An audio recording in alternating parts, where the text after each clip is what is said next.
is a modern metropolis. Here you'll find plenty of people, towering skyscrapers, and a commercial city. But it's not the most typical of places south of the Yangtze River. If you want to see that, you have to head on over to Kunshan. It's very close nearby, and there you'll have an excellent 2 or 3 day stay. And that's exactly why we're here today. I'm Yin, and welcome to Travelogue.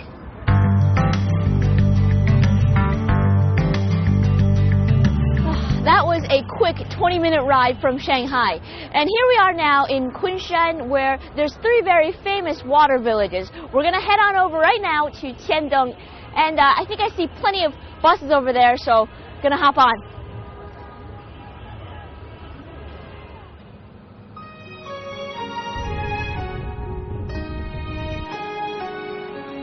Ah, that's a little more like it.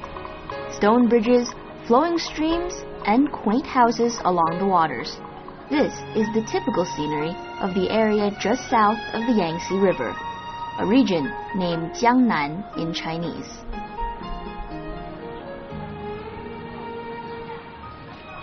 It's one of the most idyllic sights to see. Kunshan's ancient water towns are places you might only have envisioned in your dreams, so villages like Zhouzhuang, Jingxi, and Tiandong need to be experienced with the heart.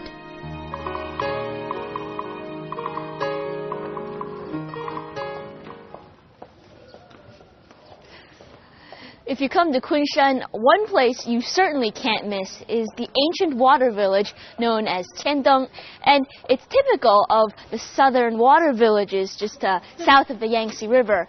And besides the wonderful scenery here all around, one thing you should note is that many artists and literary scholars call this place home. In particular is the man who established the Kun opera.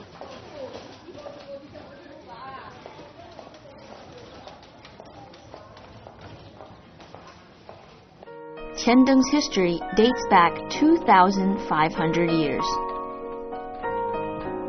To this day, the people of Tiandong preserve traditional lifestyles.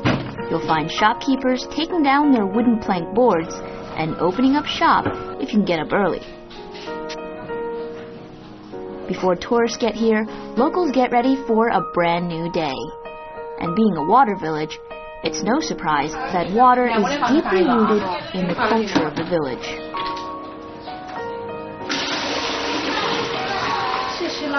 There's no admission fee to tour the streets of Tiandong, but you need to buy a ticket if you want to see the tourist attractions here.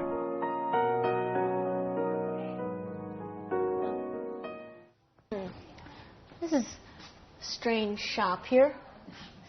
You see, the counters are so high you can't even see any of the items for sale. Wonder what type of store this is. It's strange enough. There's a door over here.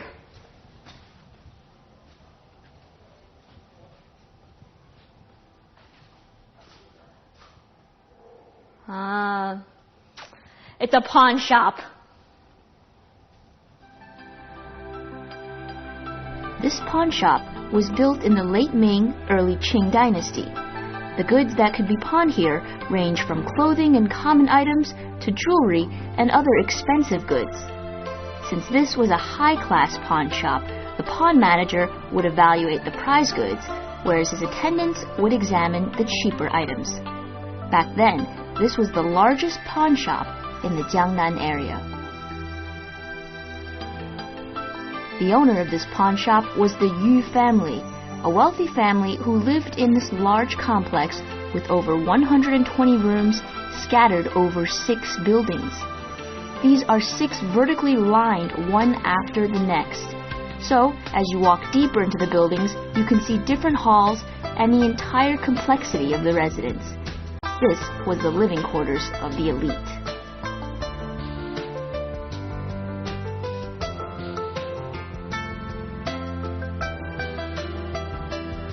Jiangnan was home to many elite, and at the same time, inspired many artists. Gujian Memorial, I think it's over there. Gujian is actually the famous man who established Kun opera. And now Kun opera is one of the oldest operatic art forms here in China. It's even older than Peking opera. And this memorial here was his residence over 700, 800 years ago. So let's take a look here inside.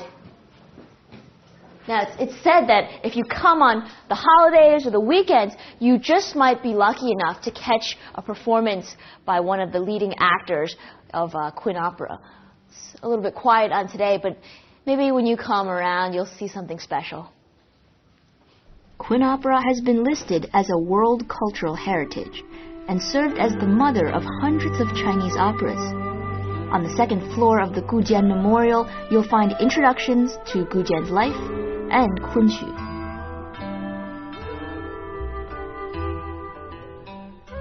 Besides Gu Jian, a famous Chinese philosopher, Gu Yanwu, is a Qiandeng native. The Gu Yanwu residence was built in the 17th century, and Gu's family was one of the four most distinguished families of the Jiangnan region, with members becoming the officials and famous scholars in the Ming and Qing dynasties. This residence was built in the typical early styles, and the garden in the back really resembles a miniature emperor's garden.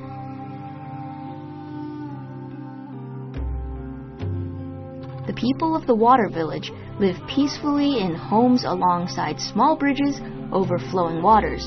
The town is encapsulated in a bubble of tranquility. So, it's no surprise we can find an ancient temple standing quietly over here. The Extending Happiness Temple was built in the 6th century. It's said that in the year 1008, there were 1008 rooms, and the temple accommodated more than 800 monks and priests.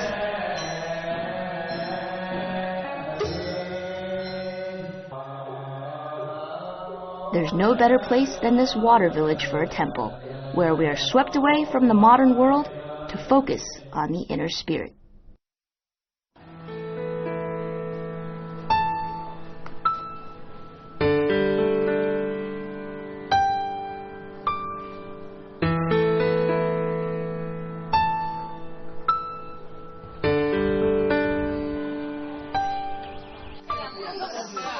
A part of getting to know Qiandeng is tasting the delicious local snacks. Shops can be found at virtually every corner, so be sure to give it all a try. You won't regret it.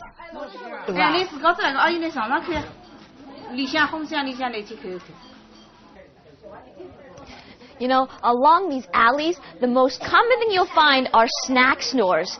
And of the snacks, the most popular is something called the wa di su, which, strangely enough, literally means a snack crisp that you put under your sock. And I think, well, there's a store here. Let's see which one it is. 师傅，那个咱们这儿有wa di su吗？对，有，我就这个wa di su。哦，这个就是wa di su。对，你可以来个尝尝。看一下这个东西，咦，这个为什么叫瓦底酥啊？这个瓦底酥的来历很长，有几十年了。这个形状像瓦底。做起来瓦底酥是酥的，有几层做起来，吃起来要挺香，香葱椒盐的。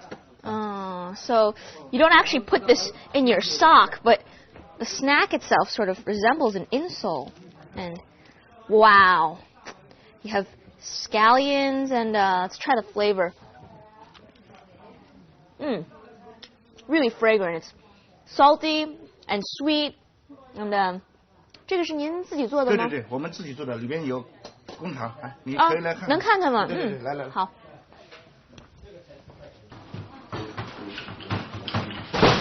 Like most stores here, this is a mom-and-pop shop, where everything is fresh out of the oven. If you're the curious type, you can even see them at work in the back, kneading dough, shaping the pastries, and baking it in the hot ovens. Every family knows how to make these local snacks, and the narrow alleys are filled with the fresh scent of wa di su.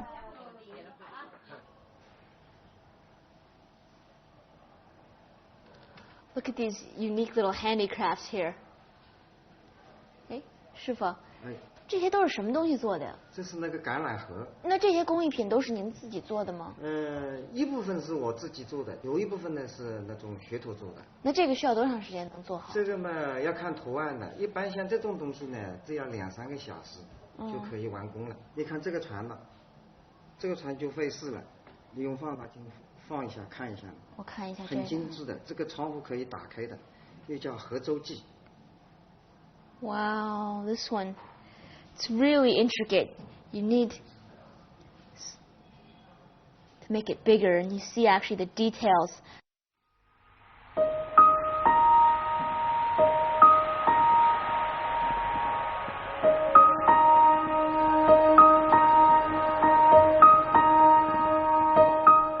Qiandong is not big, so a few hours may be all you need to see it all.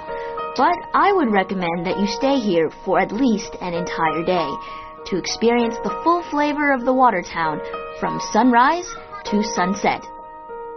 Kunshan, as one of the most economically wealthy regions in China, is surprisingly blessed with the mystifying natural charm of these water villages, where the modern world seems to be a concept far remote from the people. It's like that in Qiandong and also in Zhouzhuang. Alright, so here we are in Zhouzhuang, and luckily from Kunshan there's plenty of buses that run every single day, every 10 minutes, and it takes maybe only an hour to get here, a little less. So Zhouzhuang though is exactly the place I want to be at because it's the most well-known water village here in China. So I'm going to go check it out.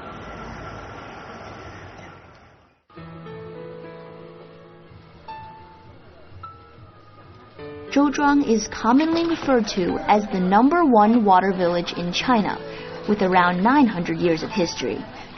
The beauty of Zhouzhuang lies in her many scenic and historical sites, ancient bridges that link the whole town together, and the houses that were built according to the twists and bends of the rivers. Zhouzhuang is surrounded and divided by lakes and rivers, so it's no wonder it's been called the Venice of the East. Entrance into Zhouzhuang is now 100 RMB, which covers all the sites here. Once here, be sure to take the boat tour to get a view of the entire village. It's just 10 RMB per person, but you have to wait for the entire boat to fill up. Or you can rent the entire boat for 80 RMB. If you're lucky, the woman who navigates might also sing some local tunes.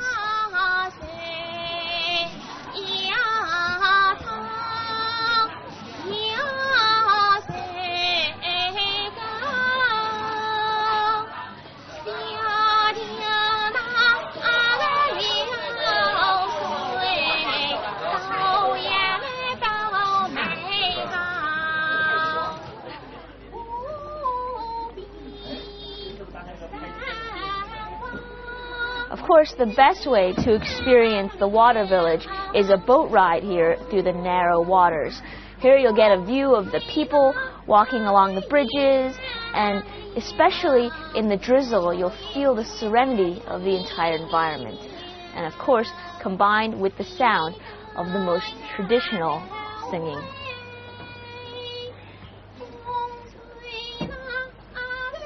My favorite sight in Zhouzhuang is watching the drizzle on a breezy day. And chances are that you will just get a rainy day during your stay, as it comes and goes at any time in Jiangnan. So, always be sure to pack an umbrella.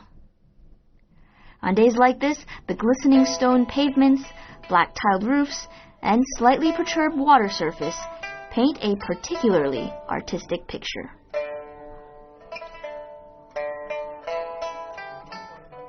To warm up inside, why not go to a tea house and sip some hot tea, listen to some Suzhou folk music, and watch the boats pass by along the water.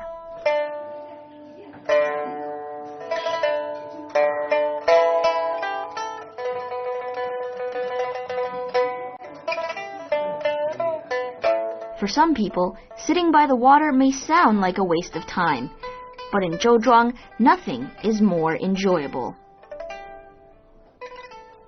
You can relax and watch the local people going about their daily business like they did hundreds of years ago.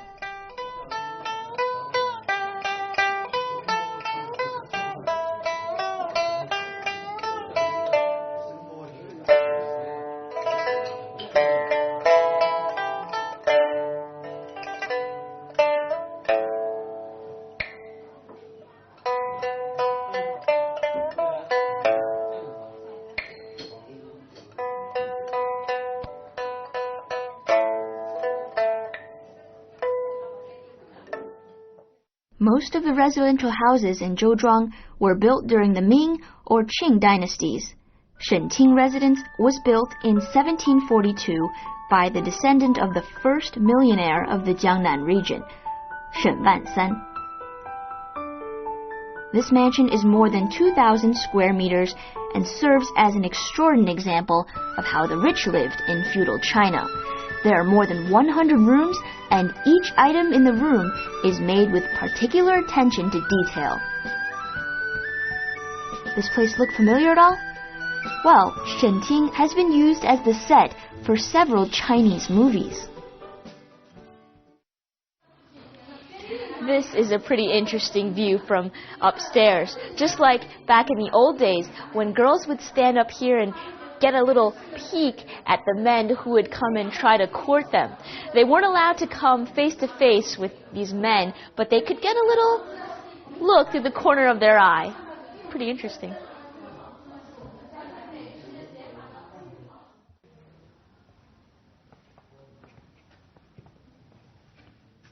Wow. Check out this enormous kitchen. Here you have the cutting boards and the stoves, the utensils and pots and pans of all different sizes. And it was even back in the day that people put such great importance on food and cuisine. And the food of this family actually affected the cuisine of the entire area. If you go around now to the different restaurants or, some of the shops, you can find still the Wansan family feast and maybe get a taste of food back in the ages.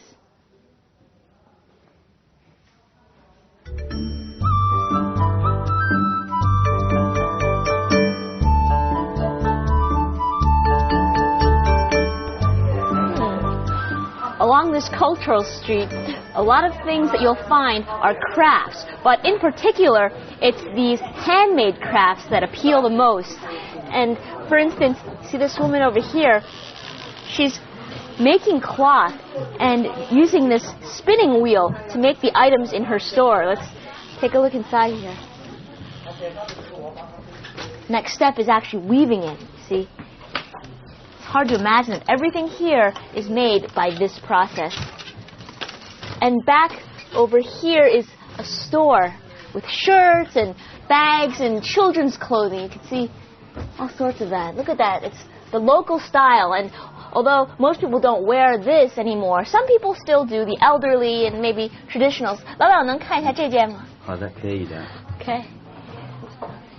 So you don't see many people on the streets with this, but I don't know.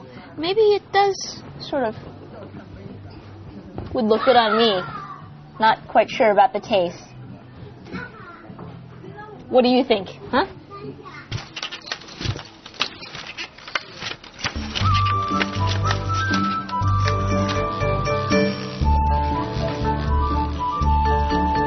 The long cultural street is named Zhenfeng Street, and it displays the lifestyles of the people of Jiangnan. Stores have been preserved from centuries ago, with craftsmen working in the traditional ways, to give visitors a better sense of what life in the water town was really like. Not only can you see it with your eyes, but you can also purchase these handmade goods and bring out a little bit of Jiangnan in your house. But don't forget to bargain.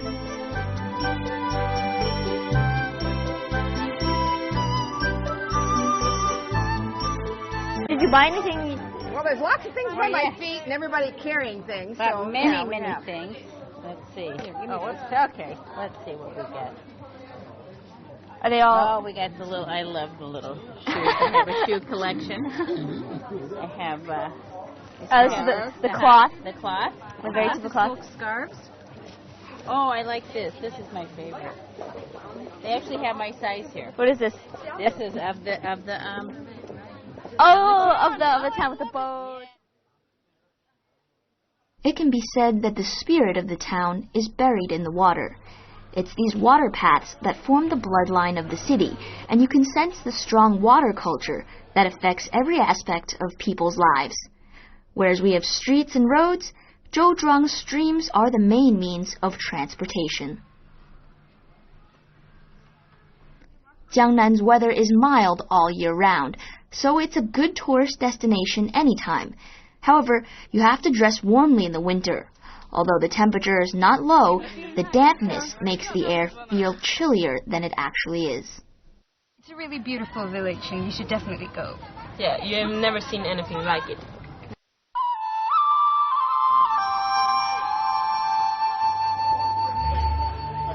A trip through Zhouzhuang actually only takes one day.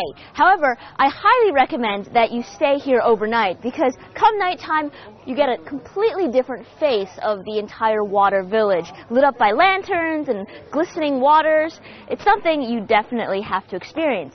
And luckily, there's one very unique inn. It's over there. It's right alongside the water and you get a perfect view of that. So let's go check out this fabulous place. The waterside inns all preserve the typical Jiangnan style. 哎，您好，这个能看一下房间吗？嗯，好，谢谢。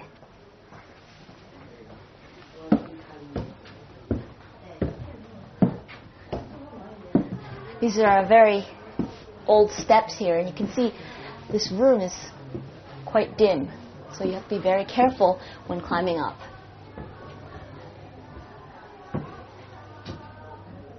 Wow. This is a pretty homey room here. And back many years ago, this just was a typical residence. And afterwards, many tourists and visitors were allowed to stay here in this home.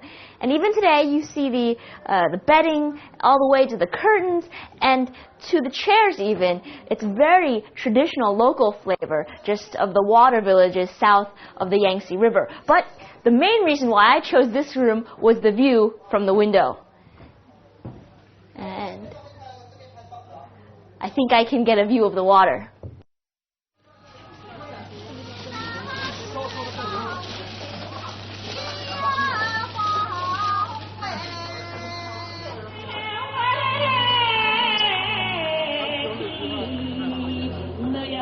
To see Zhouzhuang's culture, you can catch the nighttime performance, Zhouzhuang's Four Seasons. This performance uses the natural landscape as the background for the show, and it depicts the traditional lifestyle of the people. The performance is divided into three parts. First, the water culture of Zhouzhuang, and includes fishing, singing, and the women who navigate the boats. The second part focuses on the Four Seasons, and the third on local culture. The 1.5-hour show is on every night at 8 p.m., and tickets are around 140 RMB per person.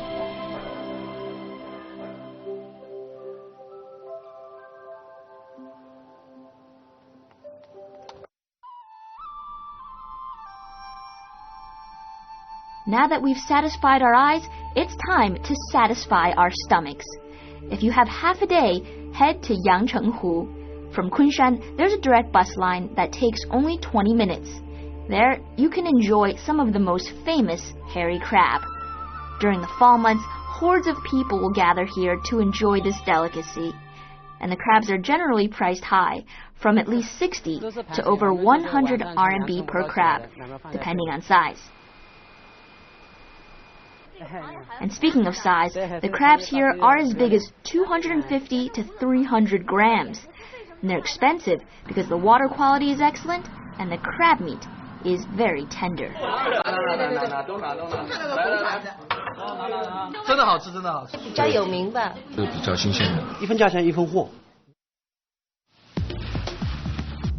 Although crabs are expensive, people don't hesitate to come here for a weekend retreat.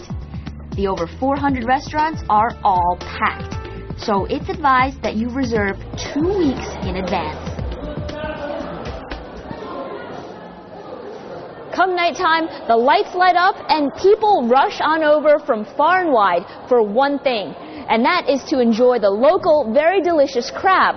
It's part of the culture here of Kunshan, just like the natural landscape and the local peoples. But there's only so much I can tell you, so you really have to come and experience it yourself. I'm Yin, and see you next time on Travelogue.